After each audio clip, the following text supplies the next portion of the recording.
The question at this point isn't who Jesus was. We know who he was. The question is, how have they managed to hide who he really is for so long? Now, for the first time in a millennia, we have begun to see the real Jesus, Yeshua the Nazarene, rise from the ashes of history. There's more. There's always more. But we are making progress at a rate that I would not have thought possible 10 years ago. But it was possible, because God didn't just leave us without any way of knowing the truth. He left us clues, intellectual coordinates, breadcrumbs scattered in letters, books, and sometimes even in book margins. And I believe that the future will witness more ancient documents coming out of the ground, like dry bones rising from their graves, if we are worthy to receive them. And if we are fortunate enough to be that generation, we're going to see the names, we're going to see the dates, we're going to see the patterns confirmed and the truth revealed. If we're not, we will leave it for our descendants to finish this journey. One example of the cover-up. In the Gospels, Yeshua is called Jesus of Nazareth. But in Roman censuses of Judea between 1 BC and 35 AD, there's no record of a city or village called Nazareth. Zero. Nothing. Not on military maps, not on trade routes, not on tax lists, almost as if it didn't exist. But there are references to a group, Nazarenes.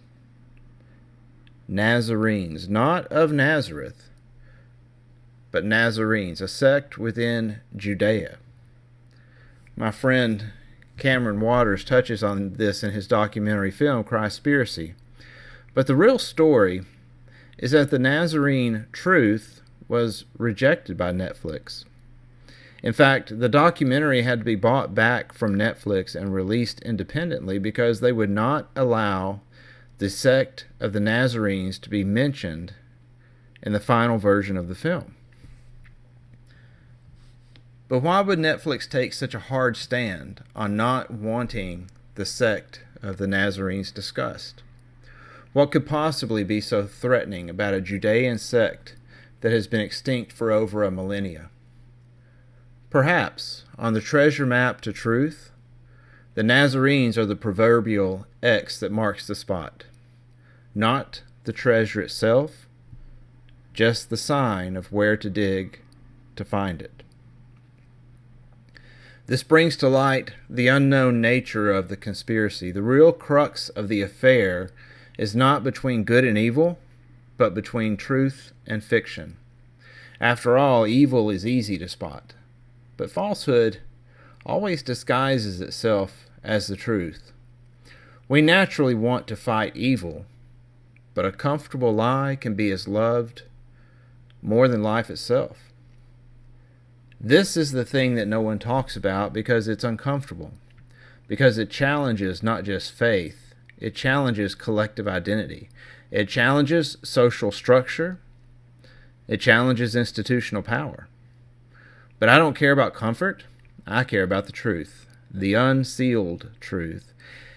And the truth that we have begun to assemble piece by piece, document by document, isn't about denying Jesus, as some claim. It's about understanding who Jesus really was, without theological filters, without ecclesiastical interpretation, just what the historical records say. And they do speak. Oh, they speak volumes. The historical evidence indicates that Jesus was not some divine being born of a virgin like many pagan sons of God in the Greek and Roman legends. But he was the son of Mary and Joseph. He was a man. But he wasn't just a man. The Nazarene spoke of him both as fully human, but also a spiritual being that existed long before his birth, 2,000 years ago. But more importantly than arguing over the nature of his being, we should learn from his message, because he achieved something amazing. A state of unity, a connection with the divine through practice, study, and inner transformation, not by nature but by effort. And what is more important, he taught that anyone can achieve this same fellowship with God by following his teachings. You just have to be willing to devote yourself to the kingdom of heaven and to do the works to manifest it in your life. That was the original message, not to simply worship Jesus, but to do as Jesus did, to transform yourself as he transformed himself, connect as he connected, and that is dangerous, because it doesn't need a church, it doesn't need a priest, and it certainly doesn't need an institution. Each person becomes their own path, and institutions don't like that. To the institution, it's a philosophical assassination of sorts. So a few decades after Jesus' death, the narrative changed. Jesus was no longer an example. He was an exception. No longer do as he did, but he did it all for you. No longer personal transformation, but institutional salvation. And whoever resisted this change was silenced, marginalized, called a heretic, excommunicated, even killed. But truth is patient. It can wait centuries if necessary, because lies have an expiration date and truth doesn't. Because in every generation, small pieces of truth return.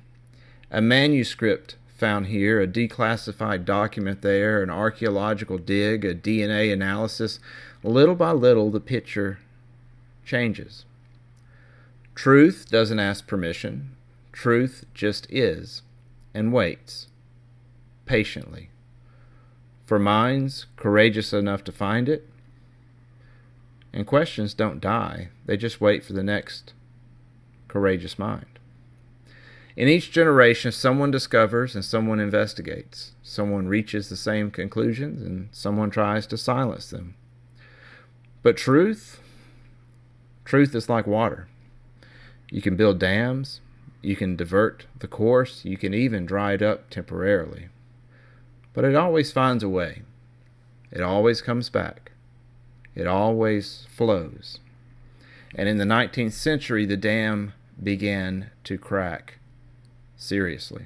Big cracks. German religious scholars began to deconstruct the scriptures with a new historical critical method, a new method that began to separate myth from history. Conclusion: most of the Gospels are later theological constructions, not historical records. Most of the Torah is pagan beliefs and practices mixed into the true teachings of God by greedy priests and compromised scribes. God never desired sacrifice. Rather, his will for us was always about love toward God through your obedience and love toward your neighbor through charitable acts. It was always about doing justice and righteousness. It was always about manifesting the kingdom of heaven on earth. More and more researchers, more and more evidence, and more conclusions are converging. And the church can no longer burn books. It can no longer torture authors. So it changes strategy. It ignores the truth. It disqualifies the truth. It calls truth liberal theology, revisionism, or lack of faith. And it continues teaching the traditional version as if 2 centuries of historical research didn't exist. But I know now. I've seen the pattern. I can no longer unsee the intellectual breadcrumbs leading to the unsealed truth. If you've been with me a while, you've seen it too. If not, stick around. All you have to lose is a bunch of fictitious theological baggage that you've carried for years without even knowing it. You may ask me if there's hope, if the truth can one day prevail over dogma, over superstition, over fear. And I answer you yes, with certainty. And not in the future, but in our time. Because the lie, however well constructed, however well defended, however ancient, always carries within itself the seeds of its own destruction. Whether it be contradictions, omissions, impossibilities, each generation that investigates finds more seeds until one day the entire structure crumbles, and the truth, patient, eternal, emerges as it always has and as it always will. That time is now. The lies are crumbling, the institutions are in panic, and the apostate is being revealed by someone new every day. It is just a matter of time before we reach the tipping point and it all collapses. Because you're here now listening to this, discovering this, you're a part of that emergence and part of that revelation, part of the crumbling of old structures and the emergence of eternal truths. This isn't just about Yeshua, it's about the nature of truth and of lies, and how power uses the latter to control, and how courage uses the former to liberate. Each video I make requires diving into archives that we all have access to, cross-referencing documents, connecting dots that they've tried to systematically erase. This isn't opinion, it's historical investigation, and it's dangerous. Not physically, as it was for the martyrs of the past, but professionally, academically, socially. Do you have a mind courageous enough to seek out truth wherever it may lead? Because without that mind, you will never find the city of the great King. You must become part of those who choose truth over narrative, understanding over dogma, intellectual freedom over institutional control. This truth has been hidden away for centuries, guarded against those who seek the unsealed truth by those who rely on the unfettered lies. This truth has an obligation, a weight that goes far beyond money. It is legacy. It is resistance. It is intellectual dignity. It is service to God. And now here's the most important part, because simply knowing the truth isn't enough. It never was. We need to transform knowledge into action, into change, into real freedom. So how do you apply this to your life today, now, in a practical way? Well, first, recognize the pattern. It is something that repeats throughout history. Movements begin with liberation. Someone discovers a truth, a practice, a path, and shares it freely without conditions, without hierarchy, and it works.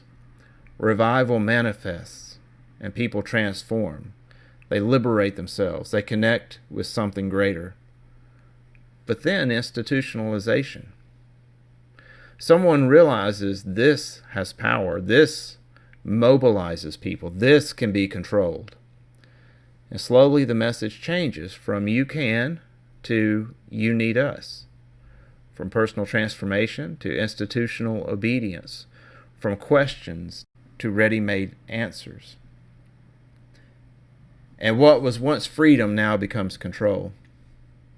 You see this in religions, you see it in political movements, you see it in philosophies, you see it in theologies. You see it anywhere where truth becomes a product and freedom becomes a commodity. So the first practical application is, whenever someone offers you truth, ask, who benefits if I believe this? Who gains power if I accept this narrative? What control structure is strengthened if I obey? If the answer is no one but yourself, then maybe, just maybe, it's true. But if the answer is an institution, an industry, a leader, a hierarchy, be suspicious. Because real truth, truth that liberates, doesn't need an intermediary, doesn't need a gatekeeper, and doesn't need someone saying, you can only access this through me. Learn to read between the lines. Become a master at this. Study not only what is written, but what is absent. what is omitted, what is erased. The way to uncover the truth isn't by accepting the official version. It is by seeking out the censored versions, the Gospels that didn't make it into the Bible, the letters that weren't published, the testimonies that were burned, the voices that were silenced, the secrets that powerful forces want to keep hidden. We must do this. We must uncover the unsealed truth, and when we do, we find a Jesus far more human, far more real, far more accessible than the one the church constructed. A Jesus that echoes through the corridors of time. A Jesus who came to save us by changing us, and in the process, change the world through us. To pursue truth, you can't be afraid of being excommunicated. You may lose everything: family, friends, livelihoods, social identity. Yet you will survive. More than that, you will prosper. Not materially, perhaps, but intellectually, spiritually, philosophically. You might embrace the life of an intellectual nomad, forever wandering like a lost soul in a world that doesn't feel like home anymore. But eventually, you will realize that belonging to a group that demands you not think, not question, not doubt, isn't belonging. It's imprisonment. It's a philosophical assassination of your very being. And freedom, true freedom, sometimes means being alone. Sometimes freedom means being misunderstood. Sometimes it means losing people you love because they prefer the comfort of a known lie to the discomfort of an unknown truth. And that's okay. It's not easy, but it's okay. Because in the end, we won't die belonging to a community that rejected Yeshua. He was murdered by that very community because he would not compromise the truth. Once you understand that truth, no one can take it away. So if you're feeling as if questioning is isolating you, that seeking truth is distancing you from people, that thinking for yourself is making you feel lonely, know this: you are not alone. You are in good company. Don't replace one external authority with another. I'm convinced that Yeshua didn't want you to blindly believe him. If he did, he would not have spoken parables. He wanted you to think for yourself. Dig into the truth with your own intellect. Investigate with your own reason, like deciphering an ancient text unearthed from a distant land. Question everything, including me. But don't question because you don't understand. Don't reject my message out of laziness or out of adherence to institutionalized fables and fairy tales. Learn to understand. Gain the knowledge for yourself. Go after the documents. Read the sources. Study the context. Unravel the enigma and draw your own conclusions. Maybe you'll arrive at a different place. Maybe you'll disagree, and that's perfect. Because the objective was never to convince you. It was to provoke you, to awaken you, to equip you with the tools of critical thinking. And if you do that, if you truly seek, if you truly question, you will find truth. And that is something no one can take from you because it wasn't given, it was earned. Live as if truth matters more than comfort, because it does. The Nazarenes lived that way in poverty, in isolation, in constant danger, but they were free, intellectually free. And you can do the same. You don't have to be a martyr. You don't have to die. But each day you can choose truth over convenience, integrity over approval, authenticity over performance. And when you do that, something changes. Not in the world, not yet, but in you. You become unbreakable because you no longer depend on external validation. You don't depend on an institution telling you that you're right. You don't depend on a group accepting you. You know for yourself. And that freedom is the sort of freedom you will only find in the kingdom of heaven. Freedom through understanding, through reason, through truth. So going back to the question, are you of that courageous mind? You don't have to answer now. You don't have to answer to me. You only need to answer to yourself in silence, in the privacy of your own conscience. And the answer isn't what you think. It's in what you do in the coming days, in the coming weeks, in the coming years. Will you seek or will you accept? Will you question or will you obey? Will you think or will you simply repeat? This is the choice that we're presented when we stand before the two paths that we're all offered in life. The wide path that leads to destruction, to a life wasted in sin and obscurity, or the narrow path that's barely visible, leading to the King, saying, "Well done, good and faithful servant." Yeshua said, "He who seeks shall not cease until he finds, and finding he shall be astonished. And having been astonished, he shall reign, and having reigned, he shall rest." Those destined to reign in the kingdom of heaven must first choose to seek, to question, to think. The journey set before you is one which might allow you to leave a legacy that will span centuries. Or you could stick to the status quo and disappear into obscurity along with 10 billion others who never sought the truth beyond what was allowed by their institutional overlords. 10 billion names forgotten by history. The choice is yours. What are you going to do with it? How are you going to honor this lineage of truth seekers? What impact are you going to make in the knowledge you've acquired? These are questions that only you can answer, and the answer is waiting inside you in the silence, in the reflection, in the action or lack of action. The choice is yours. Shalom.